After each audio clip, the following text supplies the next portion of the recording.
say that? You know what? Never mind. No, hey, we're live, baby. We're live.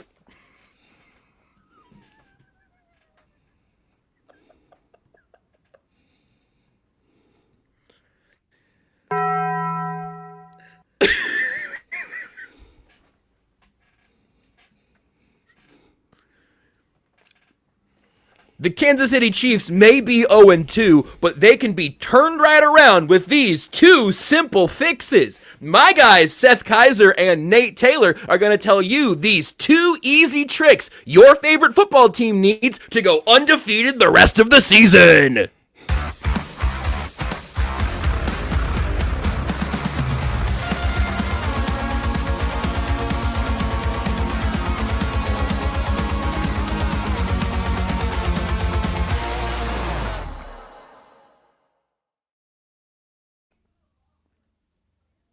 Welcome to Only Weird Games. Joshua Brisco, Seth Keysor, Nate Taylor with you here for the next hour or so on KC Sports Network. We've got two big questions that are questions like we may have asked a little bit on Tuesday that many Chiefs fans are asking around Chiefs Kingdom right now. Seth and Nate, I just appreciate so much, like you texted me earlier, that you were going to bring the final answer needed for both of these questions and that the Chiefs are going to be hiring you away after this episode. I appreciate you guys making some time on, I assume, your last episode before becoming full-time NFL analysts for teams themselves. A lot of times coaches overcomplicate things, and you know what, we're just going to keep it real simple. So we have simple solutions to very simple issues, and it's nice that you can rectify these things against another team that's 0-2. That's true, Seth. I mean, listen. Here's what I'll ask you before we get right down to the real, the meat of the Giants game coming up later. You ever had the Chiefs with Patrick Mahomes in a Week 3 must-win game against an NFC team? I can't think of that happening, but I kind of feel it now. In large part, just because, like, imagine Tuesday's show if they don't.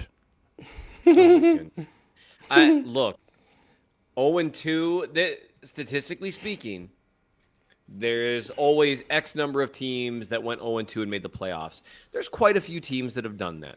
There's even a fair number of teams that have gone 0-2 and won the Super Bowl. 0-3 is a big jump. It's a death wish. And that's a 0-7 streak if you count preseason past the... Good Lord. I hadn't even thought of that. Look, it's... 0-6. 0-6, right? Or they would be 0-7 if they lost to the Jets. Yeah. Super Bowl and then 3 preseason games. Yes. The long and short of it is the Chiefs are under more fire from national media. You've got Nate Tice has been doing some pretty strong takedowns of the Chiefs on their Yahoo podcast. You have I love how you said that word. That was cool. Yahoo? Whatever. So on his Yahoo podcast, we got Nate Tice over there on Yahoo. Yeah. And so Steven Ruiz wrote an article that Ruiz! Oh my goodness! Man, Nate Tice at Yahoo and Steven Ruiz, wherever he's at, they got some great bounce. They got great bounce, those two guys. Yahoo. What are we doing like a Minnesota thing here? Yes. Well, I mean, we are not. Right. We aren't. Of course. Yeah. Anyway, yes, not Ruiz. Sorry about that. I am a fan of Steven. I like him. So those are just two. I mean, The Ringer is one of the bigger national platforms in which football gets discussed. Yes. Yahoo is a pretty big website in which football gets discussed. I've heard. What yes. we're seeing more and more is former players like Mitch and Jeff Schwartz have been really willing to criticize some of the things the Chiefs are doing right now. There's more noise about the Chiefs in a negative way than there has been since midway through the 2021 season. And that's both the bad news and the potentially comforting news is, well, then what happened, right? And it's worth noting. Hold on.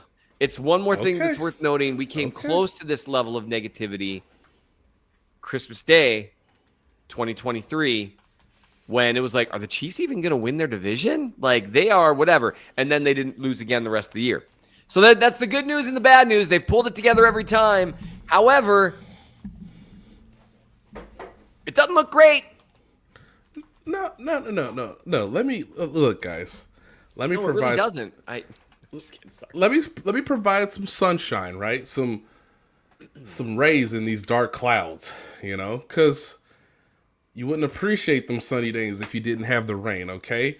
And there was something that occurred yesterday on the internet, primarily Twitter, before other things I have occurred. 400 guesses. Yeah, before other things occurred, where all of a sudden I couldn't escape it. And it was for the betterment of the discourse, which was EGE. I didn't know we needed it. I didn't know that we had...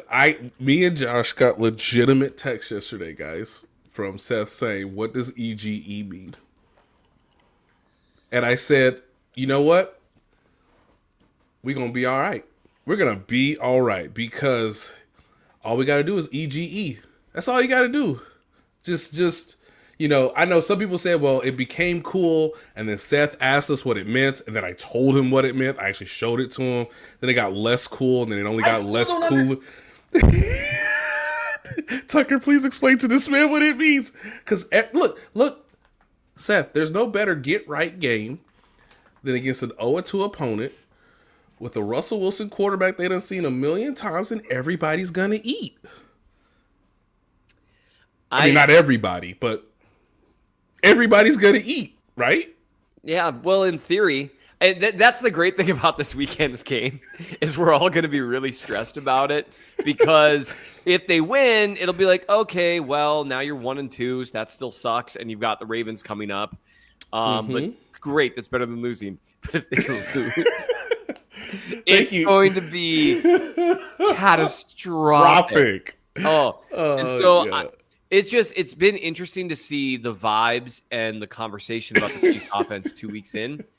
And I got to tell you, we always say that Andy should start, calling the good plays. Well, and he saves everything and all that. If any of that's going on, Destin Lawrence could eat too. I mean, hey, look, I don't control who eats and who's got to eat, but everybody got to eat. I mean, look.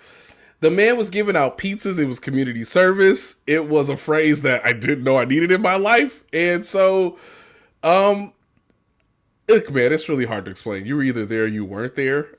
Thank you, Tucker, for letting everybody know that, yes, we have done an entire stream on Everybody Gotta Eat. So, that's true. That was the center point of today's KCSN Live with Tucker D. Franklin. So if you need your Everybody's Gotta Eat book report, you can check that out right on the YouTube channel. Shout out to Sean, who says everybody got a block. On that note, I'll go ahead and tell you that this offense is starving, and actually, to this point, this pass rush has been starving. Those are going to be the two big things that I teased earlier on that we're going to try to break down, and if not fix, understand better here today. And let's start on the pass rush front. I will say, first of all, I thought Spags and Chris Jones' pressers today were pretty interesting because everybody kind of acknowledged, Chris Jones could be a little bit more productive, but really, somebody's got to eat. That's the defensive line is SGE. Somebody's got to eat because nobody else has to this point. The Twitter account at AccountantStat tweeted out pass rush data through week 2, and I'll make it obvious for you. Make it simple. You don't want to be in the bottom left. You do want to be in the top right. Top right corners: Will Anderson, Trey Hendrickson, Myles Garrett, pretty much by themselves. Oh, great players. Good for him. Hey, great players. Bottom left corner. On the axis is pass rush win percentage and quick pressure percentage. Of the qualifying pass rushers with a minimum of 40 pass rush snaps, the lowest pass rush win percentage is Charles Omenihu. I would guess probably about 10 spots over or so, and actually even with a lower quick pressure percentage is George Karlaftis. Both of those guys are in the bottom left corner and pretty firmly. Again, Omenihu's kind of on his own, and Karlaftis is in a spot you don't want to be in. Mike Dana missed the snap minimum. he is almost alone in the bottom left corner, really on the dot of, I'm not dragging anybody, I'm just reading the book here. The 0% bottom left corner appears to be shared by Von Miller, Mike Dana, and Emmanuel Agba. For guys who didn't have enough snaps to reach the next snap count level. To qualify, yes. So those are your top 3 edge rushers on this football team, and obviously Dana has not practiced this week, neither has Christian Fulton. I would assume that with that not changing, you don't expect to see either of them against the Giants in all likelihood. We'll find out. But Nate, I'll give you the first crack at it here, so you can get your zoomies out, and then Seth can decide what level of despair he's going to descend into, because I can see it in his eyes right now. Where is this pass rush? And however much of it is related to Chris Jones, I'm interested. However much of it is related to everybody else, I'm interested, because so far it has just not been productive with a 4-man pass rush, specifically the defensive end spots. Right. Again, very simple solutions to very simple problems. As I said on Tuesday, the Chiefs have had a lead for a hot minute, and that lead was, 10-7, guys, in the second quarter. And it was, eventually a race to be a 10-10 game at halftime. The defense did not handle a Chargers offense that was willing to show play action, but still pass the ball on early downs to great success. Now you have a Eagles team that is run dominant. Sacking Jalen Hurts without immediate pressure from a blitz can be difficult, given how much they control the tempo of the game, especially within the trenches, which involves the run game, and the tush push, and the fact that you never got a substantial lead. The Chiefs have not had a single moment this season where they could pin their ears back outside of 3rd and 14 with the game on the line in Brazil. And interestingly enough, that's where the quickest and the best win on a one-on-one happened with Chris Jones on the edge. At some point, you're not going to play the Eagles' offensive line. At some point, you're going to get into a rhythm from a pass rushing standpoint. At some point, maybe Russell Wilson will hold on to the ball. Ladies and gentlemen, pray that happens on Sunday night. That the coverage is sound, that Spagnuolo disguises some things to where it's not an easy read for Russell Wilson. And because if you, have a 10-point lead in the second half, maybe you could pin your ears back and win some one-on-ones, because Chris Jones will still take up the majority of the double teams. Statistically, it's 2 games. Chris Jones has been very good. I thought he was actually better in the run game against the Eagles, which is why he told us today, Josh, that he lost his ever-loving mind, because he's forcing the cutback and there's no one to be there. And I think he's criticizing the contain levels of a Charles Omenihu, of a George Karlaftis, of a Mike Dana early in the game before he got hurt, of like, how do you contain the runners when I'm creating plenty of penetration while also attracting so much attention? So it would behoove the Chiefs to get an early lead, Seth, so that those blitzes get a little bit more accentuated, and so that George Karlaftis can actually look the part if Russell Wilson has to hold the ball an extra second, because Trent McDuffie and Jalen Watson played very well against a fantastic duo of receivers against the Eagles.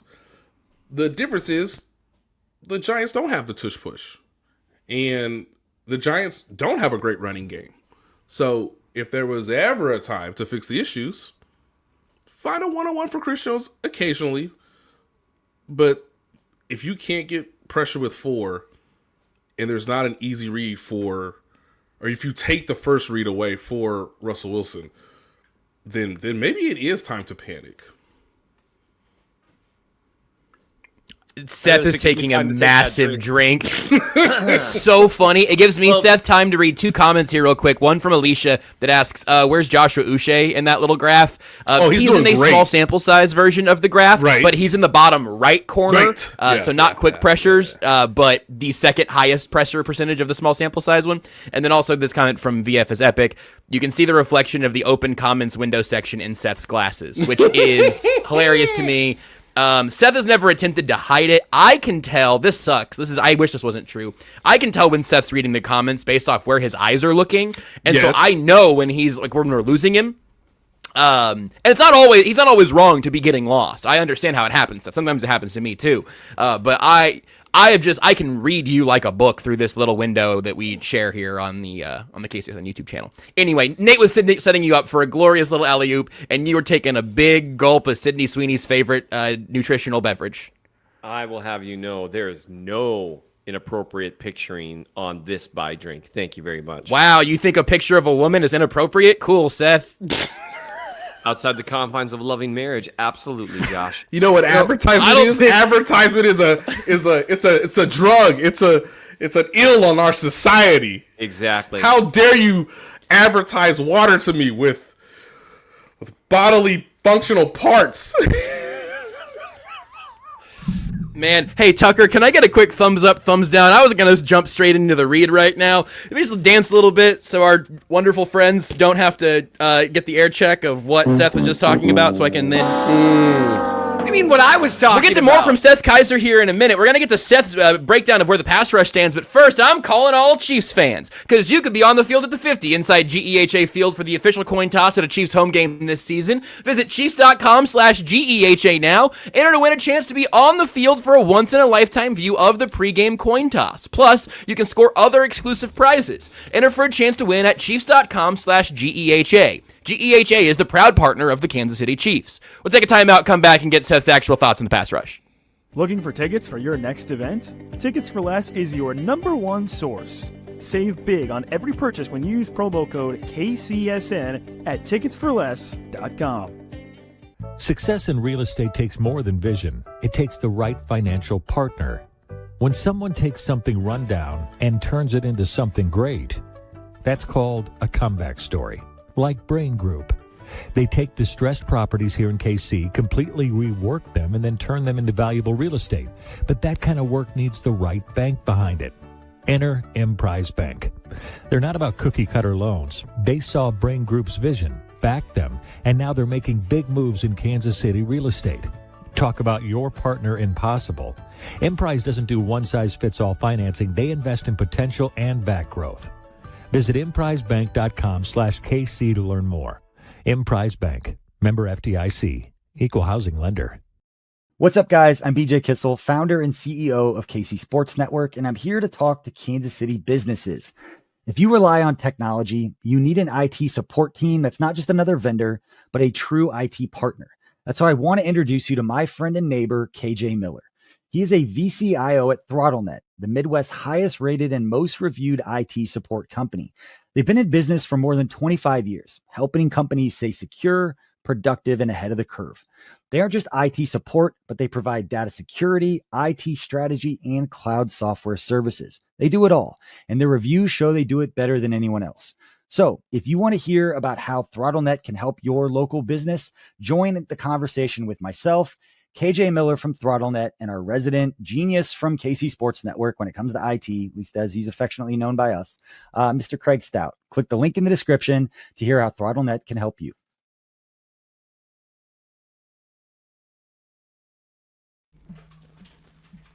And here, then coming straight to Seth. One from Timmy. So Seth's getting double teamed more than Chris Jones. That's very funny. And then also from Jake Dennis saying, Josh read one safety well, Seth, but missed the robber coming across the field. I'll tell you what, man, there has never been a better metaphor for me trying to quarterback this show. Then it's like, all right, I see where Seth's going. Nate knocks my head off in the pocket. I mean, robber, blitzer. It's fun to be Ed Reed, because Ed Reed's not even running the things that's on the call sheet. So yeah, I got it. It's fun. You're my Troy Polamalu, Nate. If we're really comparing, 'cause I'm afraid of you at all turns. Seth, taking the next taking the next step of the pass rush conversation. Where are the problems? Where are you hopeful that it gets better? What are you thinking? The problem is that literally no one except Chris Jones is playing well.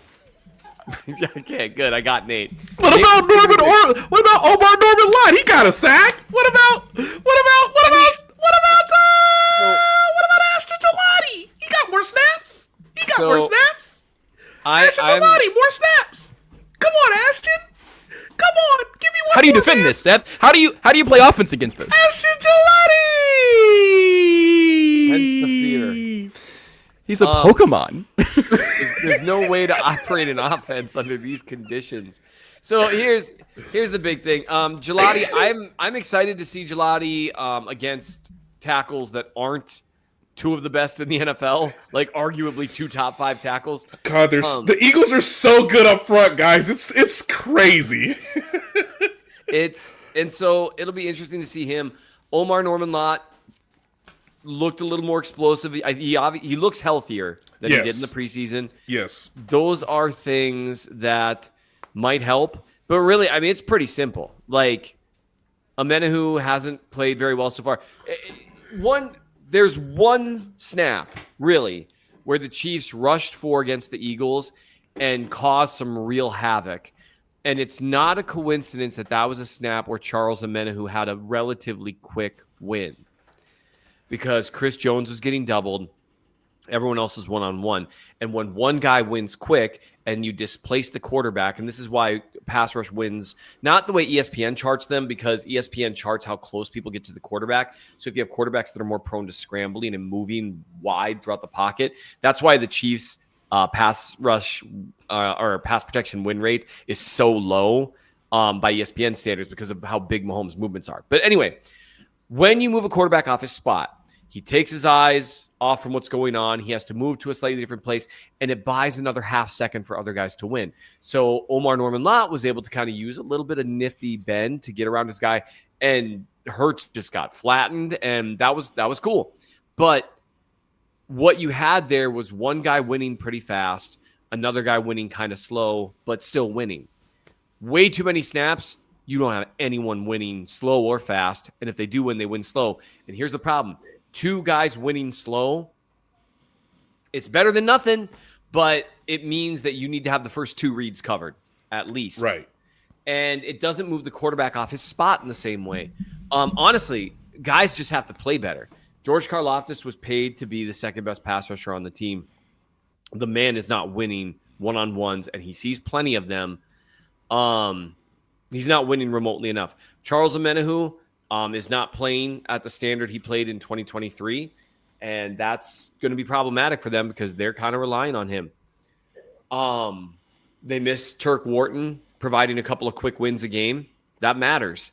But, I mean, really, it really is. I mean, Karlaftis and Amenahu are supposed to be their second and third best pass rushers, and they're just not playing well. They're not playing well. They're not winning one-on-ones. And that's the issue. And there's really not much you can do about that schematically other than blitz like a madman. And against good coaches, against good quarterbacks, they are going to find stuff. Or like Hurts, and Hurts is a good quarterback. I'm not trying to say he's not, but I don't know how well the Eagles really – I don't think they're particularly well coached on offense, if I'm being honest. But eventually you just know, well, they're coming, so I'm going to have a one-on-one down the field. And the corner's in a terrible position because he's got no safety help, and he's got to defend the deep ball and the back shoulder and whatever, and he's not going to know when the ball is coming. Right. So you just chuck it up. And that's what happens when they know it's coming. Herbert found answers because he knows it's coming. And they're blitzing at like a 40 to 45% rate right now. That's not sustainable. Right.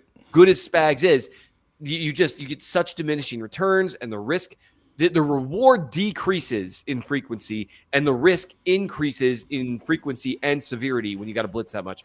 Guys just have to play better. And honest to God, like if that means they got to play Gelati more, fine. Like I want to see what he can do. He looks like he's got power to win slow. Yeah. And winning slow is better than what the other guys are doing right now. Right. And Josh, I know you heard Spags today, but he pretty much hi Maple. He pretty much leaned into that. Is there a quarterback around there? Does Maple want to get after a quarterback? I don't know. She just wants to get after it. So think about it from this standpoint. Spags realizes, hey, I need to play the young guys a little bit more based on this 2-game sample size. And so if we remove Mike Dana from the equation because of the hip injury, because he hasn't practiced yet, because you're not playing the Eagles and you're not playing a divisional opponent who knows your roster really well, your scheme very well. Okay, well, let's get to a more baseline opponent. All right, that is the New York Giants.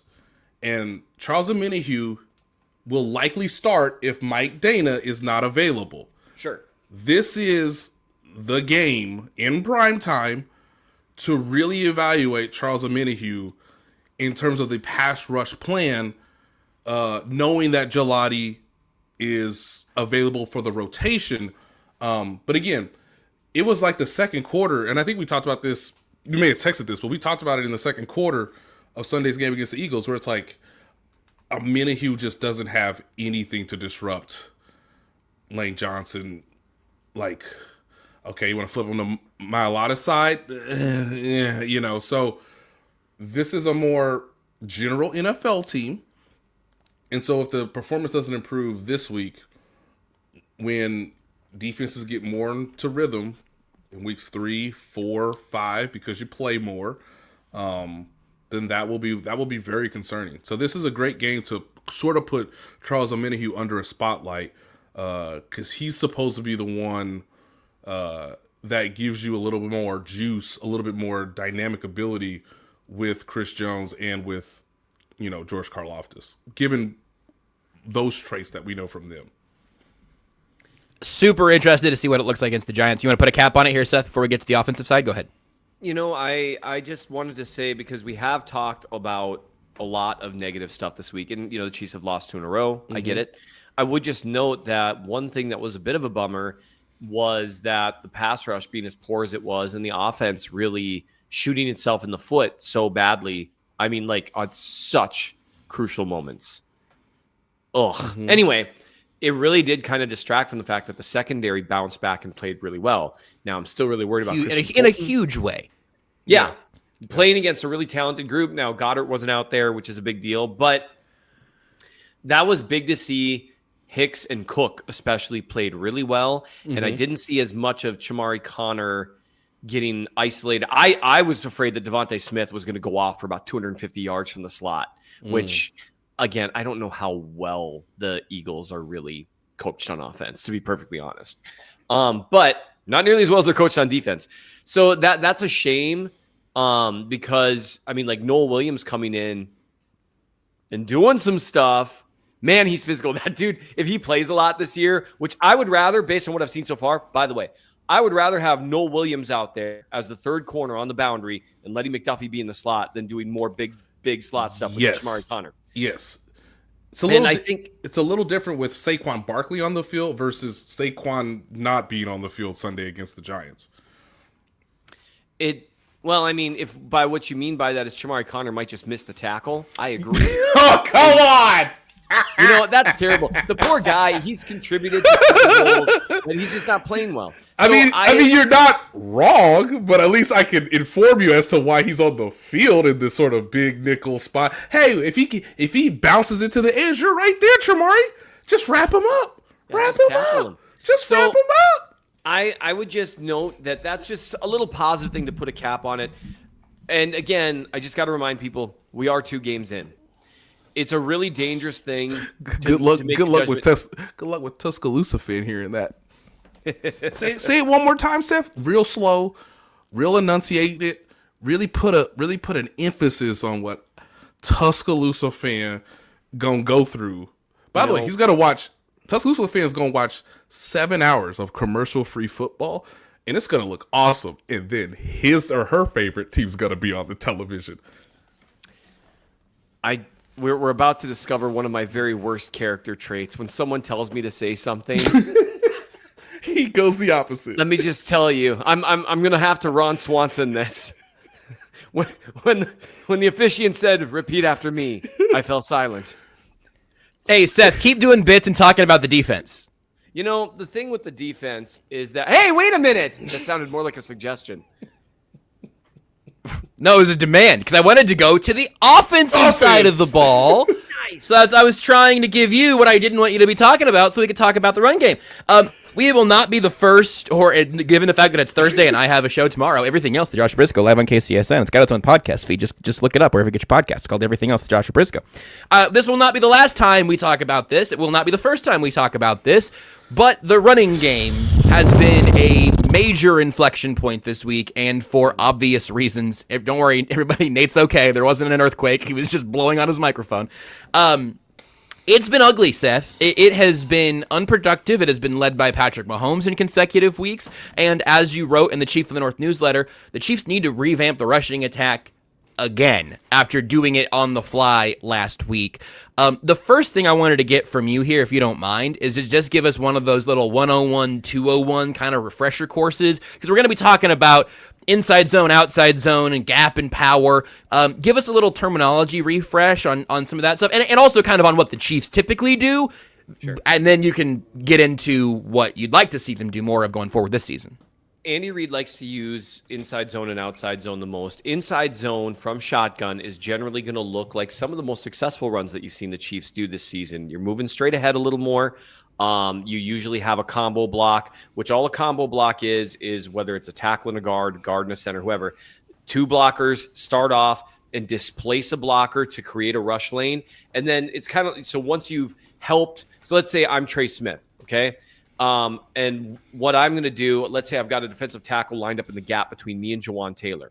I'm going to start off pushing that tackle to the outside while Taylor helps me push him, but also positions his body a little to the inside. So what I'm doing is I'm helping him get leverage, right? Yep. And then I'm climbing to the second level to reach a linebacker.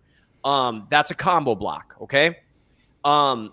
Inside zone features a lot of those. The Chiefs generally run that pretty well. Some of the inside zone iterations are a little bit different, but I don't want to go too far down a rabbit trail. People are calling for a lot of power and gap type stuff. One thing with power and gap type blocking, which it involves pulling guys quite a bit, pulling your guard to go around the end and then kick out the edge rusher who felt unblocked. And then you're trying to maybe reach the edge. You're maybe trying to follow that guard through a gap between like maybe the left tackle if they're trying to kick out the defensive end, stuff like that. A lot of Andy Reid's power stuff, it's almost and I didn't do a good job explaining this in the article because I was trying to avoid terminology.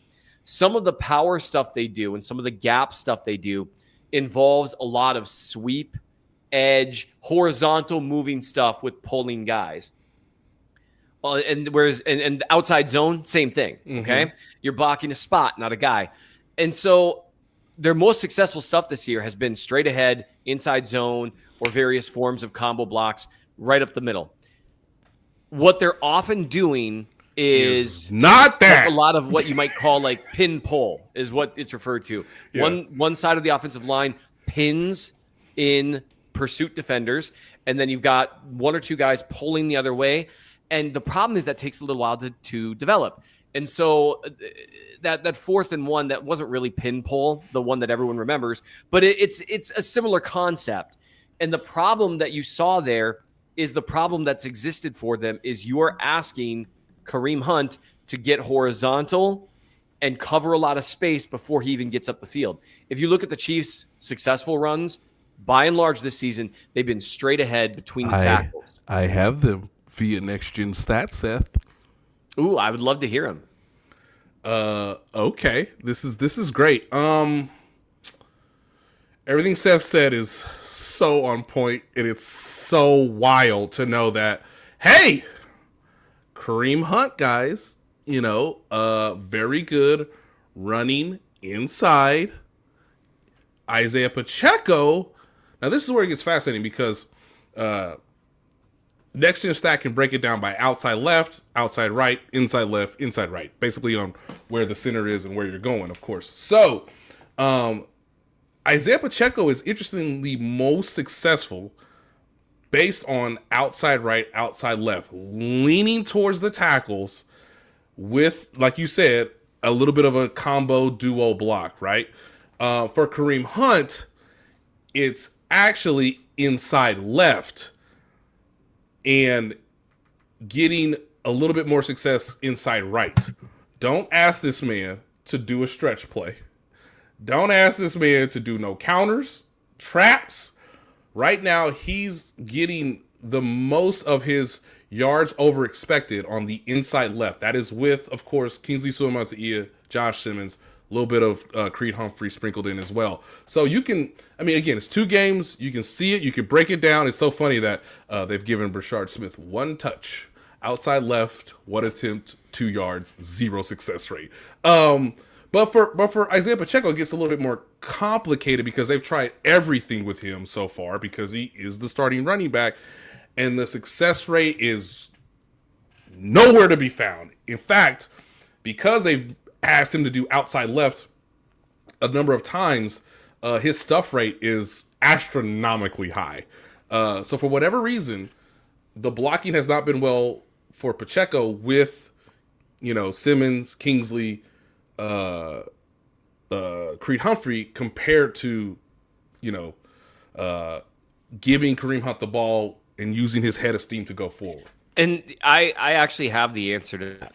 The tight ends aren't blocking well overall. Honestly, that also is a great point. And that with your outside looks, that's going to be problematic. But also, so I talked about schematically the issue here.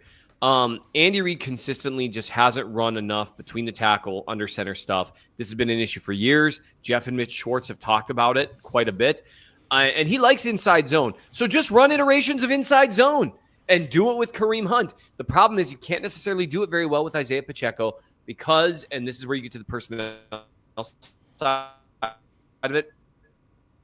Look, I don't like criticizing players. They are better at football than I will ever be at anything. And it makes me just feel like such a putz to sit here and whatever.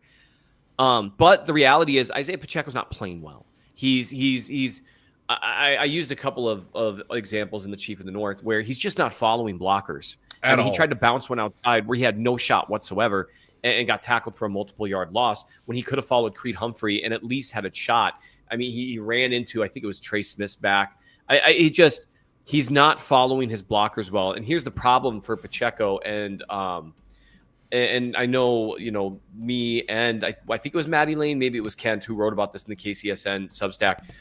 Pacheco is kind of an upright runner. He's a little stiff. He's not particularly fluid. He's got a little bit of burst, but the way a guy like him can win, he doesn't have good change of direction ability. So you need good vision to really offset some of those things because he's not fluid and he doesn't change direction well. Honestly, in terms of lateral agility, Kareem moves better than him. And Kareem Hunt does not move better than a lot of dudes at this point in his career. And again, I don't like criticizing these guys because, again, they're awesome at what they do compared to me, but we're not comparing them to me. We're comparing them to other NFL running backs, and all you got to do is turn on what you see in other teams on Sunday. So that's the personnel issue. Pacheco is playing worse than, maybe not worse than last year, but I don't know if it's appreciably better because he looks more explosive, but the returns aren't there. And I know people are asking about the blocking. There have been some issues with the tight ends. Their tackles aren't blocking with a ton of power. Simmons is better than Taylor with that, especially with combo blocks. Him and Suamataia can move some bodies. But he's just not getting there. With light boxes, he should be getting more than he is. He's not really a power runner the way you'd think he is. He runs hard, but he doesn't break tackles. He doesn't power through guys. There really isn't. That's based on the eye test, before I get to the analytics, before I get to the advanced metrics, the eye test tells you he's not running through people the same way, and he can't make anybody miss through 2 games. And Josh, I wrote this for ESPN.com today, so it'll be out either by the time you listen to it or Friday morning. What was the Chiefs' plan for their running game this year, entering training camp, based on roster additions, roster team building? What was their biggest plan for the running game? Isaiah Pacheco returns to form post-injury. Thank you. That is the correct answer. It's 2 games. But Seth, the criticism is completely legitimate because the entire onus of the Chiefs' running game was placed upon the shoulders of a healthy Isaiah Pacheco. Now, and it's not working. And yeah. And look, hey, Elijah Mitchell, supposed to be the change of pace back. Maybe he could be Jerick McKinnon. Did not show that in training camp. Did not show that in the preseason. Well, Kareem Hunt's been in the system the most, and he's your most effective short yardage running back if you're not going to use, Carson Steele as a traditional fullback. If that element's not going to be part of the offense. Guys, it's 2 games.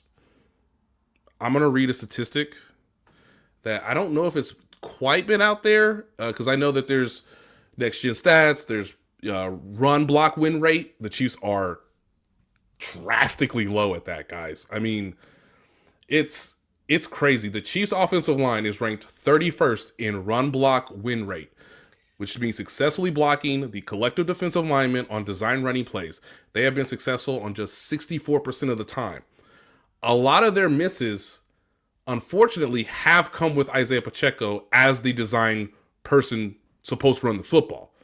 Well, if you're not making guys miss, and you're not running through contact to get additional yards after contact, this is what happens. Of the 40 qualifying running backs, Isaiah Pacheco ranks dead last in rushing yards over expected. And that's and so for people that aren't familiar with that, it's become a pretty ubiquitous term, but over expected is what the analytics would tell you based on the dots, right?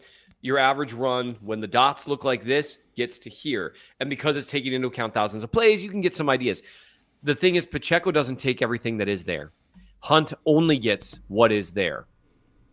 It's a schematic issue to an extent where honestly, like what they started doing last year for a while, when they started just like, hey, Kareem, we're going to run you about 20 to 25 times straight up the middle. You know what? It didn't look pretty and there were no explosives, but you know what it was? It was efficient. Yeah. That's their best play right now is inside zone from shotgun or something else that's, from under center up the middle with Kareem Hunt. Honestly, most carries for Isaiah Pacheco right now with how he's playing are a net negative. And I don't see how, and so you've got a schematic issue, and you've got an execution issue with the runners and with the blocking. But honestly, I don't know how, especially if they want to keep trying to stretch things side to side. I don't know how you don't give Brashard Smith some carries, because it would be tough as an NFL level running back to be worse than what Pacheco's done so far. That stinks. Right. And it's not, I don't say that lightly. It's just, Nate, I want to ask you this. Go ahead. Ooh, yeah. Sorry, go ahead, Seth. I thought you were done. No. I wanted to ask Nate a read on a press conference answer. Do you think they're close from Matt Nagy's answer today, the tone of his answer today? Do you think we're going to see a whole lot more Brashard Smith or Robert Tonyan in the next 4 weeks? No. I didn't either. What evidence am I supposed to lean on to suggest that? You might see Brashard Smith, but that might be more due to injury or, as Seth says, lack of production. Do you want to put him against the Giants? I mean, you could. Guys, I don't know when Elijah Mitchell is going to be active. Don't know, because they've invested more in the rookie right now, which I think is a reasonable decision. As a returner, hey, you might get a couple spot touches here and there. They gave him a touch last week just to get his feet wet, basically. So no, I don't have. I mean, you might get more Robert Tonyan if you actually want to be an offense that runs out of 2 tight end sets and uses 2 tight end sets to its full complementary abilities. Last thing on the running game for me, guys, is I made a conscious decision today because I knew I was going to write about the running game and how wild it is, that I actually got a couple minutes with Kareem Hunt in the locker room today. And I am going to give you what ESPN already has via the editing process, but I'm going to give you what he said to me in just a couple of minutes, very quick, in and out. Just me, just Kareem, okay? Is everybody ready? Yes. Okay. So I told Kareem, I asked him, basically, is it either surprising or is it more in essence frustrating that the running game has not been as good as most people projected, including you guys. Is it frustrating or is it surprising? He leaned more towards the frustrating part. And so one of his quotes today to me was, quote, I mean, we've got to do a better job all around in just executing. It's hard to run the ball when you do get behind. So we've got to convert on those situations early so we can run the ball. And then one of his quotes was, look, I just want to help my team put the ball in the end zone. There have been 28 rushing attempts this season between Isaiah Pacheco and Kareem Hunt. They have combined for just 94 yards and 0 touchdowns. So Kareem Hunt feels and expresses the frustration. And as part of our conversation, it's like, hey, well, you know, like the Eagles can, if you have a lead, you can sort of dictate things. You can run on first and second down. You can get into favorable third downs. Obviously, they used you on the second 4th and 1 that was successful before the Kelsey dropped interception. You know, are you recognizing that the slow starts on offense are almost tied more to the running game than even the passing game or the opening game script of Andy Reid? He appeared to be comfortable suggesting such that, hey, we need to run the ball better to start the game so that we're not having 3 and outs and 3 and outs and 3 and outs and 3 and outs against the Chargers and the Eagles. So Isaiah Pacheco's not in the locker room, ladies and gentlemen. Might be getting treatment, might be getting some film in, might be in a meeting with Todd Pinkston, the running backs coach. I can't tell you where he was, okay? But I asked Kareem, because he's more experienced, because he's older, because you've seen more things. Hey, man, you play with a lot of injuries in your career, and a decent number of them were in Cleveland. So the way I asked him was, what's it like coming back when you haven't been yourself and you're trying to jumpstart something in a manner that you just haven't felt normal in a year? I mean, we all have to remember that Pacheco broke the fibula in his right leg in week 2 against the Bengals last season. So how much of this is his first time really coming back, being healthy, playing after recovering from a major injury? Kareem Hunt says this, quote, I feel like it's a mental thing, but I think he's going to be just fine. He's got to get going and slow it down a bit. He'll be fine. The way I interpret that is Kareem Hunt sees Pacheco wanting to get there a little too fast, not setting up blocks. You got to slow it down. That's only going to take it more times through reps, and not a physical thing. Because I think in the preseason we saw that, hey, those traits that we've come to know Pacheco on from 2022 and 2023, those are I can see that. So Kareem Hunt is telling me that he thinks the majority of issues with Isaiah Pacheco right now are more mental. That was a lot of really good stuff and a lot of food for thought. And it's interesting to see a player like Kareem Hunt approaching 30 and become a little more introspective. Someone who's been through a lot in the league, and a lot of it's self-inflicted. Correct. But I mean, that's part of it. When you talk to people that have been through some self-inflicted stuff and you start to really become introspective, it's always an interesting thing. Isaiah Pacheco looks like someone that's trying to gain 30 yards on every run. And that's just no way to live in the NFL. And again, I take no joy in saying any of this. By all accounts, he's a really good dude who cares a lot. Immensely. Yeah, immensely. And that's maybe part of the problem at this point. And think about it from this standpoint, too. He knows he's in the 4th year of his contract. I know Jake Dennis said it's year 4 for Pacheco. Yes, which comes with its own mental burdens that I don't think, we talk about a ton, but you're a skill player who was drafted in the 7th round on the last year of your rookie contract. And he told us at training camp he wants 1,000 rushing yards. Well, you can't get 1,000 rushing yards in week 1 and week 2. And that's kind of to your point, Seth. He wants that home run, but that home run has yet to be blocked. And I think the one time it was potentially blocked, he went the wrong way instead of bouncing it to the outside with Josh Simmons, where he could have had a 20-yard touchdown against the Chargers, which would have changed the complexion of the game. All right, so there's the breakdown of the two biggest issues. I think we agree the two biggest issues currently plaguing this team. We'll take a quick timeout and then come back to talk about the Giants game in particular. In the meantime, let's get some picks from our guy Benny Heiss. Hey, what's happening, people? It is Benny Heiss, KCSN betting analyst. We got some thoughts. Chiefs and Giants Sunday Night Football. You panicked yet? You're worried about this 0-2 start? Is the sky falling?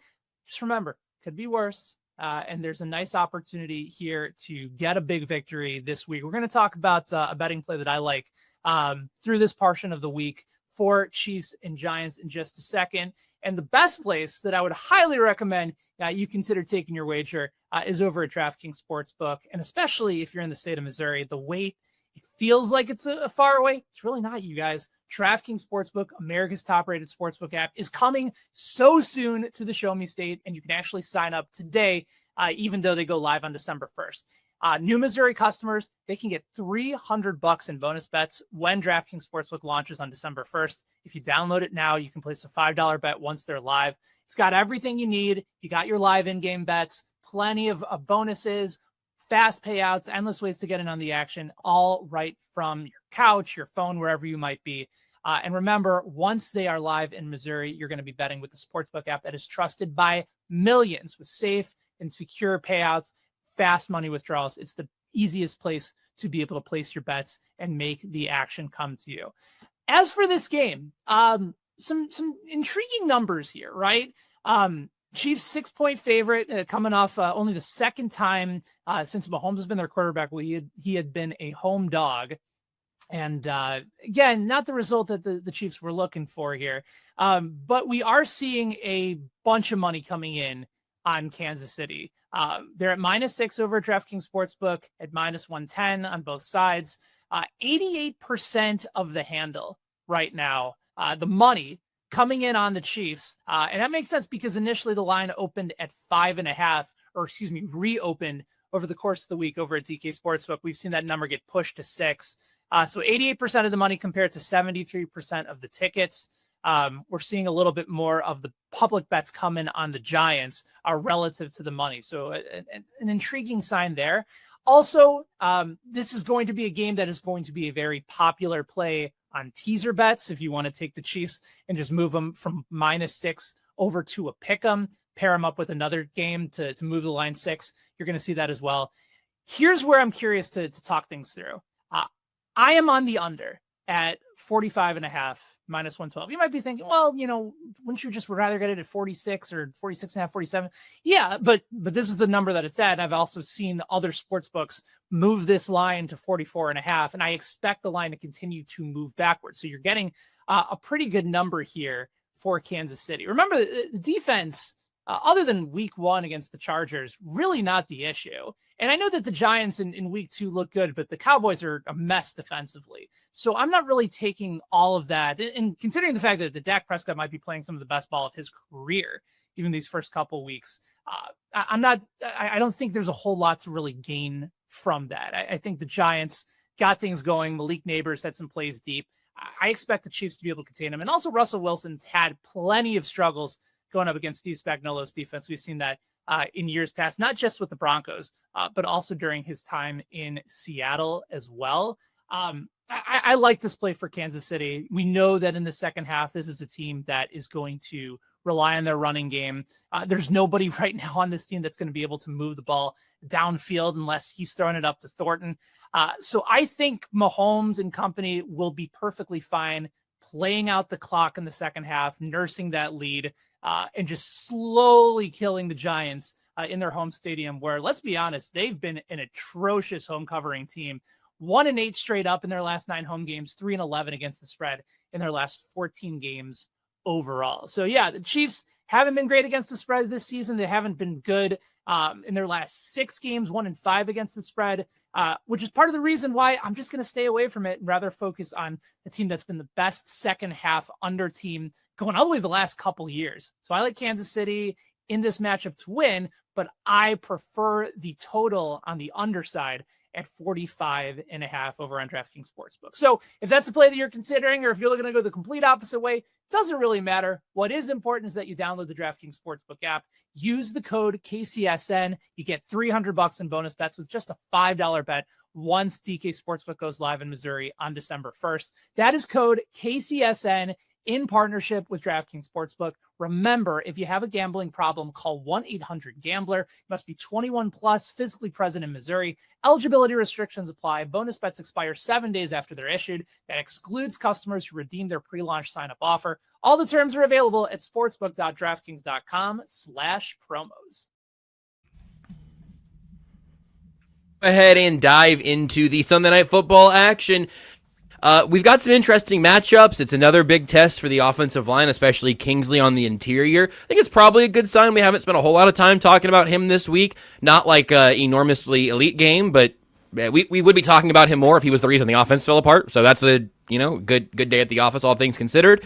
Where do you want to start, Nate? What interests you about this Giants team at this point? If Malik Neighbors is held in check the way the Chiefs did with A.J. Brown, they should win. But honestly, guys, I'm not sure the Chiefs have had a turnover-worthy play on defense. Not a play where they actually get a turnover, but a play where they even created the opportunity. Based on the way the team is playing right now, the defense needs to, once again, do more than is usually asked of them. And so if you can contain Malik Neighbors the way they did against A.J. Brown, they're going to need to get more pressure, as we talked about earlier, and they're actually going to need turnovers to help the offense get jump-started, in my opinion. They have played 2 games. The Chiefs have not generated, I believe, I haven't totally looked this up, but I don't believe they've generated a turnover-worthy sort of play. So a turnover or 2 would be quite helpful to get the offense some shorter fields and a chance to sort of get in a groove and find some rhythm. I'll give you something here, Seth, and then you can pick after Nate and I have gone in a similar direction, I think, which is just that it is not a career outlier what Russell Wilson did against the Cowboys last week, where it's the funniest dot chart of the season so far, maybe second to J.J. McCarthy never throwing to his left. Russell Wilson throwing touchdowns that literally where the arc of the ball leaves the next-gen stats charting for his passes. You cannot give Russ time to take those deep downfield shots. It's something he's always been very good at, that has stayed in his game, even at this largely kind of diminished state in his career. I am not interested in watching, and it's certainly not a Trent McDuffie thing, and it's not even that play from the Eagles game where there's a zero blitz and Hurts just has to throw a moon ball, and then you're playing jump ball. That's not even really the style of the deep balls that Russ was hitting. He'll put it in a basket down the sideline, too. So I am keeping an eye on that, where it's just if you give that kind of blitz, you've got to get home with it. And obviously, if Russ has plenty of time to sit back there waiting for a 4-man rush to twiddle its thumbs and see if it's going to get any pressure, that to me is a way the Chiefs could blow this game. They should not blow this game. They need to win this game. They should win this game. They're the better football team. They have more on the line because they have Super Bowl aspirations the Giants simply don't have right now. This needs to be a Chiefs win, but if you're going to tell me that they lose for some reason, I'm going to tell you, oh yeah, well, they tried to get there with 4, didn't do it often enough, and there are 3 touchdowns of 30 to 60 yards through the air that the Giants were able to win the game with. So that's what I'm circling. Seth, I'm going to give you the rest of the field. The Chiefs need to show that the potential they showed on offense in week 1 against the Chargers, where they played better against the Chargers than they did at any point last year, is more who they are than what we saw against the Eagles. I'm looking for anything that looks new. Anything that looks new. And that's where I start, because it's so easy to do the Tuscaloosa fan thing or the, blaming coaching for literally everything. Because that's what people love to do. They love to blame coaching for schematic errors, the timing of play calls, and execution errors. It's like, well, eventually, sometimes players, like where people talking about, Travis Kelce is coached to get his head around and catch the ball. Because everyone's been coached to do that since they were in junior high. So, like, that's like, well, if he was coached up better, he wouldn't have done that. What? Like, that's just, that's ridiculous. They don't cover that in practice because these are adults. Like, these are grown-ups. So, I'm sorry. That particular thing bugs me. That said, though, I want to see some offensive, not trick plays. So, like that touchdown to Kelsey in week 1. Man, that was slick. That was a slick setup towards that wide receiver screen, and with him almost rolling out that. I mean, that was awesome. We've seen Andy design so many incredible one-off plays. I want to see like what we saw, from mid-season 2021 all the way through 2022, where the offense shifted its paradigm and started trying to find new ways to get results. I want to see fewer sight adjustments and a little more intentionality on the route combinations. I want to see, and here's the thing, we saw this in preseason, trying to isolate one receiver on the backside and even having a few 2x2 stuff like that, and actually going to that backside. I want to see some things that we haven't seen much. You don't like mesh over and over again? There's got to be other answers to man coverage. And again, they're down a bunch of receivers again. I get it. I get that that's a bummer, but it's not like mesh is the only answer against man coverage. Man, call a couple of goes from the slant with inside digs from the boundary and make the cornerbacks pick someone. Make the deep safety pick someone. I don't care.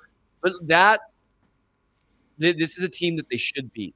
Yes. They played 2 really good teams back-to-back. The Chargers, although they tried to charger it for a little while, the Chargers look like a legitimately good team. The Eagles are a legitimately good team. Show that you played C-plus games against really good teams. Yes. Not to win. Yes. Otherwise, it's not a C-plus game. That's all you ever do. That's just who you are. So for me, I know that's not really detailed, Josh, because that was really good analysis by you, like in terms of how they might use it. I want to see no blown coverages because that'd be part of it. Like if we see that again, like right like it was against the Chargers, like, well, what the crap, man? I want to see them take advantage of a Giants secondary that isn't that good. Now their defensive line is scary. But I want to see a game plan for it. And if that means dusting off some of the stuff they used to do against San Francisco because it's a really upfield pass rush, great. Show me something that looks different than the last 2 weeks, because the last 2 weeks looked exactly, in a lot of ways, like how it's looked outside of more credit where it's due. Mahomes has already completed more deep shot looks this year than like 9/10 of last year, like some crazy stat. I don't remember what it was.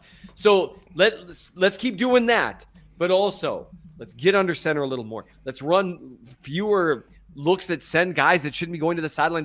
Get Brashard Smith the ball a little bit. Do something, because right now it looks exactly how it looked last year, and you've got a better offensive line than you did last year. And for all the injuries still, and it's not a good wide receiver room, but Hollywood Brown, Travis Kelce, Juju Smith-Schuster, and Tyquan Thornton and Noah Gray isn't totally and utterly bereft of talent like 2023 was.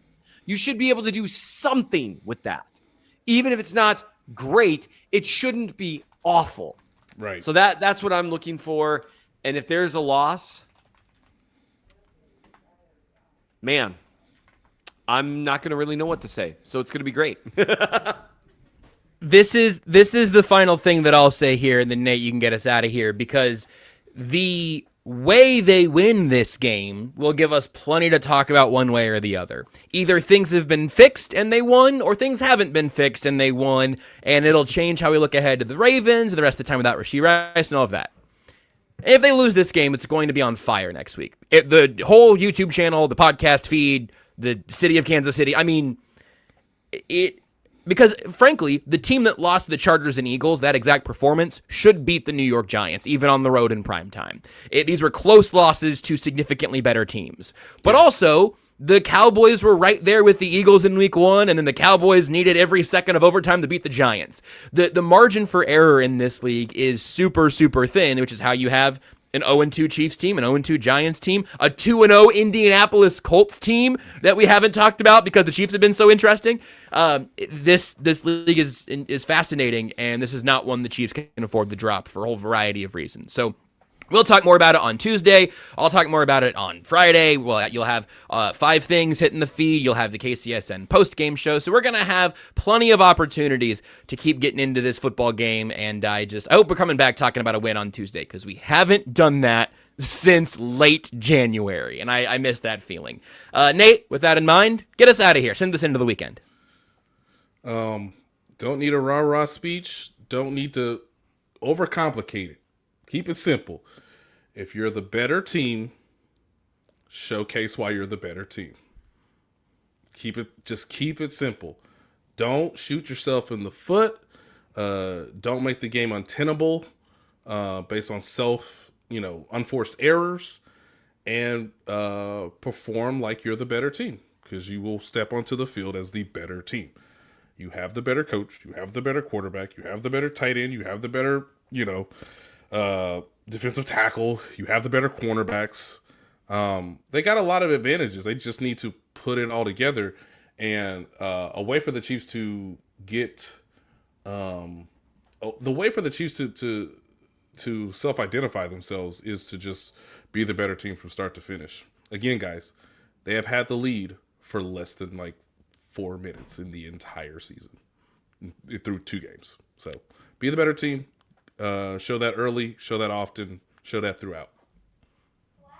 And if they don't, we're going to pick up the entire city and we're going to move it to Tuscaloosa. We will They burn better- Nugget they- to the ground.